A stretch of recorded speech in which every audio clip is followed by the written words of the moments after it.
Elon Musk is dragging Apple into the culture wars. When Fortnite maker Epic launched a war against the Apple test in 2020, it began by throwing a casual hammer at Apple's face. Epic may go over the launching an antitrust lawsuit against the iOS Apple Store, aiming to shut down its 13% fee on its in-app purchases, but as it forced Apple's hand by ending its own payment system for Fortnite, it invoked a moral attack. It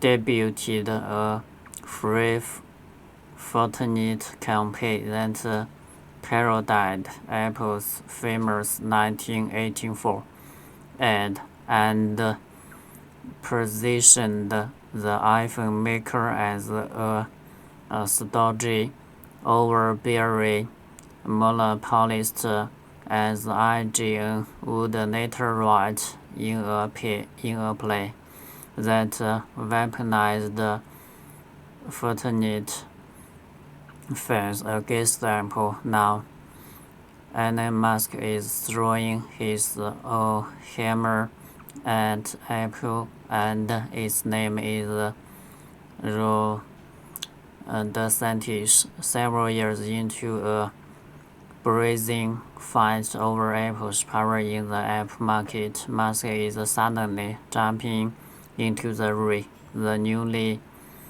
minted Twitter owner claimed this week that Apple has mostly dropped its Twitter marketing and is threatening to withhold the app from iOS, implicitly thanks to Musk's new laissez-faire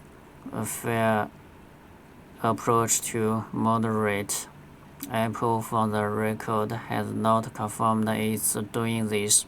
In response, he's taken aim at Apple mobile market dominance, particularly the much criticized in-app purchase fees. Musk called the fees a hidden 30% test on the internet, and he tweeted a since delighted meme indicating he'd rather go to war than pay the cost another way. Musk has gotten a bevy of Republican politicians and pundits suddenly very concerned about monopolies. Musk's Twitter takeover was initially pitched as a bull for free speech online, garnering admiration from the jobs right flags deal embedded in an anti-censorship war spurred by former President Donald Trump. Following Musk's lead, Republicans are threatening a scorched earth campaign that puts Apple into a culture war. It's not awarded, but it's not yet clear whether the effort will evolve into more than political bluster. Some lawmakers offered Musk's solution to his Apple test was using the chief tweet's outrage to rally support for bills like the Open App Market Act and the American Innovation and Choice Online Act. These measures could ban companies like Apple from inflating these fees and preferencing their own software products on their app store platforms, responding to Musk accusing Apple of threatening to take Twitter off the App Store. Rev came back said this is why we need to end the App Store duopoly before the end of this year. No one should have this kind of market power.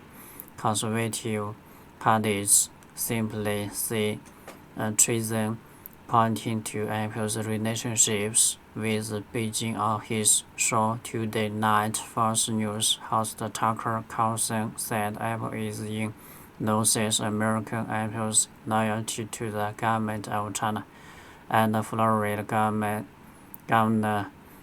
Ron DeSantis, a leading contender for the 2024 Republican presidential nomination, pushed Congress to act. If Apple made a move, that would be a huge mistake, and it would be a really raw access to monopolistic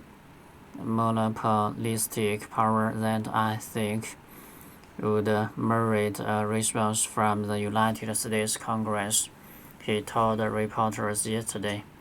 Throughout his time as Florida's governor, DeSantis has grown into one of the GOP's most fervent culture warriors, taking on beloved companies like Disney as a means of gaining national attention. Politicians have gotten adept at working the big tech race over the past few years, spooking companies out of enforcing moderation rules against favored conservative aliens. In particular, this currently includes Musk for all the claims that Google, Meta, and the Nike are bastion of woke ideology. These are companies. They hate offending people.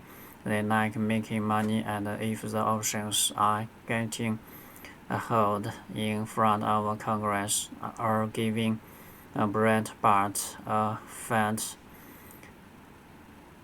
checking reprieve, the choice is printing clear, but this time around Apple has an unusually strong incentive to ignore them. Musk has a vested interest in killing the Apple test whether or not Apple is threatening Twitter's presence on iOS. He plans to make direct payments a much larger portion of Twitter's revenue in the short term through its Twitter Blue subscription and verification service, and in the long by turning Twitter into an everything Apple that includes payment processing.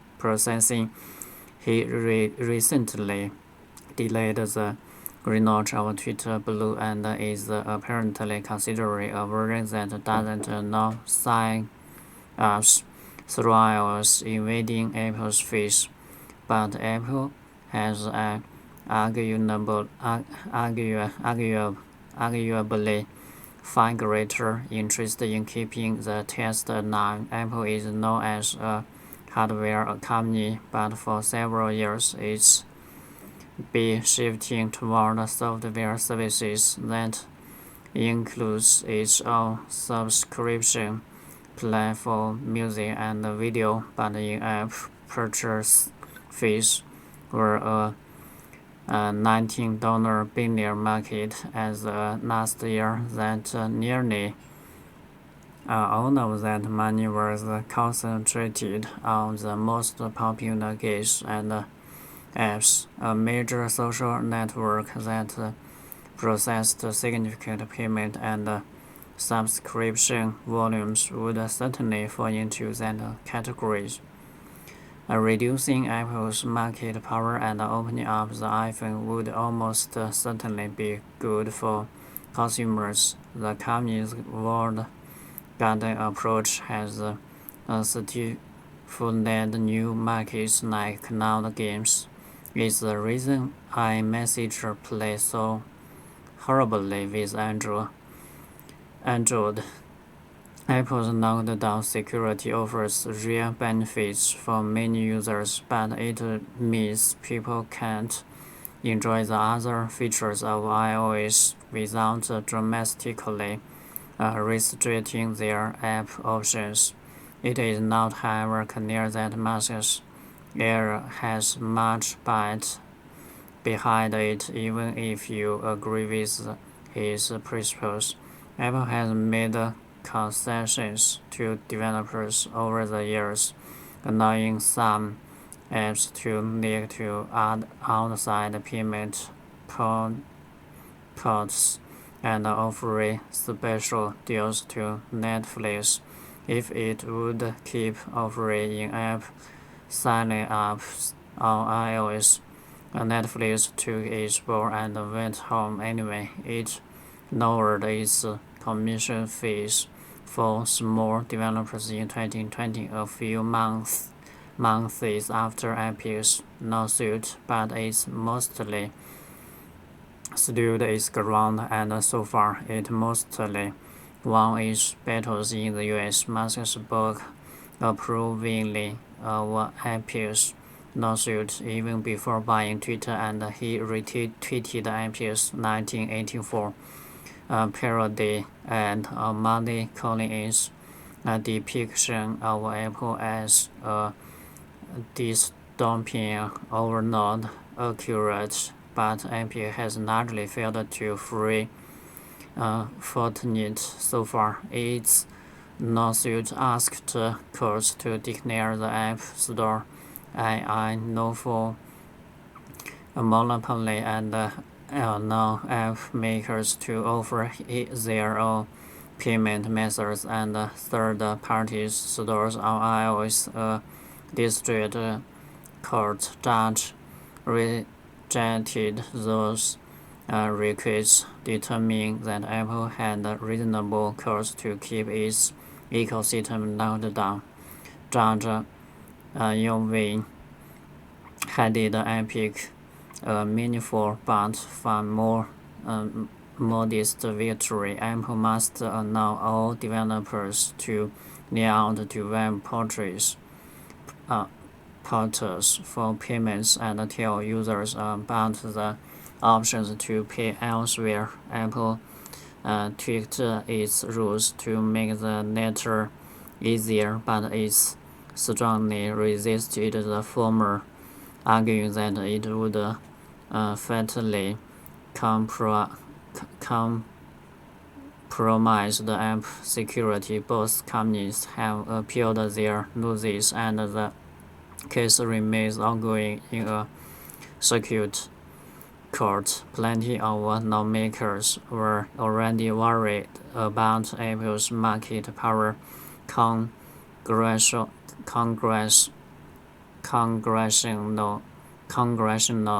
antitrust hearings in 2020 forced on apps penchant for short-knocking and self-preferency that kept smaller app and accessory developers, while these investigations prompted a handful of bipartisan legislative solutions. Congress has yet to move any across the finish line and onto President Joe Biden's desk. The lawmakers behind these reformations, like Sam Army Klobuchar, claim that the measures have the votes needed, but Senate Majority Leader Chuck Schumer hasn't brought them to the floor, despite multiple promises to find a time from the end to the year. With only a few weeks left in this Congress, supporters hope to force a vote by attaching the bills to the other pieces of must-pass legislation, like the National Defense Authorization Act or a government funding bill. Musk's attacks against the Apple app Store fees this week have given Republicans a new opportunity to get the support of their colleagues, especially as House Minority Leader Kevin McCarthy is actively whipping votes to elect him as Speaker next year. The Republicans won back the House in this year's midterm elections, but only by a slim majority. McCarthy needs every vote possible to get the Speaker's gavel, and several GOP tech critics have already warned to withhold their support for him. Rep. Buck, a major figure behind the tech competition bills, has threatened to vote against McCarthy, possibly as leverage for approving the measures. The most consequential pieces of legislation, the American Innovation and Choice Online Act and the Open App Markets Act, could radically change how large tech companies like Apple operate. The AICO would restrict dominant platforms from self-preferences their services over those of competitors while providing federal antitrust regulators more funding to go after anti-competitive companies, but it's the Open App Markets bill that Republicans believe could solve Musk's beef with Apple. In theory, the bill would force companies like Apple and Google to open up their app stores to more companies like Apple and Google to open up their app stores more competition, allowing developers to use outside payment processors and users to download the software from third-party app stores. Even if these bills pass, Apple has one last card to play. The company has argued that opening up iOS wouldn't stop it from charging developers money separately without any pretense of a link to payment processing, or even necessarily the App Store being self-preferencing and allowing third-party app stores would offer consumers more choice. Under this rationale, but it wouldn't necessarily save app makers such much money. Judge Giselle Rogers, who has provided the most in-depth app test court ruling to date, was sympathetic to that argument. Even in the absence of in-app purchases, Apple could still charge in commission on developers. It would simply be more difficult for Apple to collect that commission, she wrote. Apple is entitled to license its intellectual property for a fee. Apple has deployed this strategy already in Europe, where it's faced much tougher antitrust enforcement after a bitter fight with Dutch regulators over dating apps. Apple reluctantly let some developers direct users to alternate payment processors, but it added a host of conditions that included alert, security, and reliability requirements, and it required developers to still pay a commission for purchases made through other processors, knocking a measly 3% of the cost of simply using Apple's system.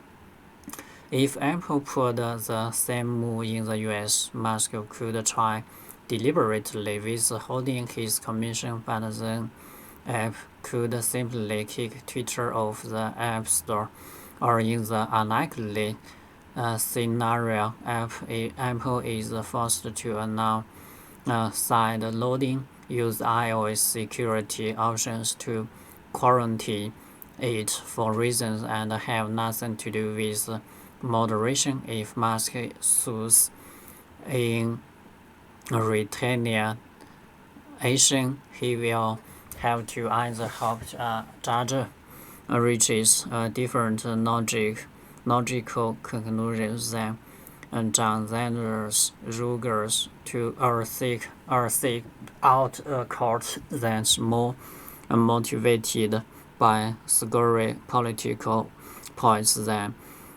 legal reasoning. This is granted not out of question.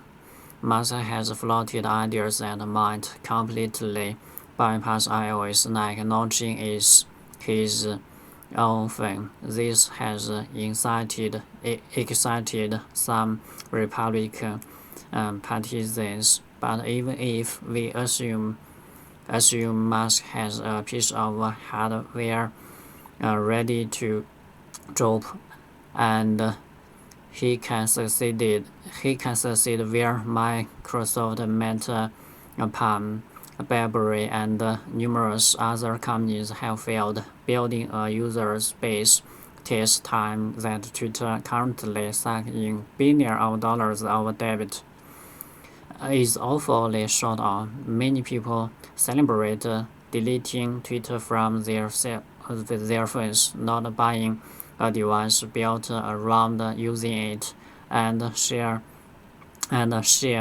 Republican control energy underperformed even at the ballot box this year. So relying on tens of millions of consumers throwing out their iPhones to support conservative politics is a dubious prospect. This also isn't the first time politicians have tried to whip up a rage against Apple with little lasting impact. In 2016, Trump, then a Republican frontrunner, called for a boycott over the company's refusal to grant the FBI backdoor access to an iPhone. Not only did Apple win its legal fight against the government, but it also set a new record for iPhone sales in the first quarter of Trump's presidency. And while Musk isn't wrong about Apple's outside market dominance, and that's bad for him, ubiquitous subscription services like Netflix have gotten away with removing payment options from iOS, in part because many people use them on other devices like TVs. Epic could afford to fall off the iPhone entirely, because that's not actually where Fortnite makes its money, but mobile is the lifeblood of social apps, and Apple wields incredible power there. It can make even services like Facebook and Instagram, which was vastly bigger than Twitter, scramble. Depending on Apple's final outcome, Twitter might find it easier to guide people towards the web to buy Twitter Blue subscription.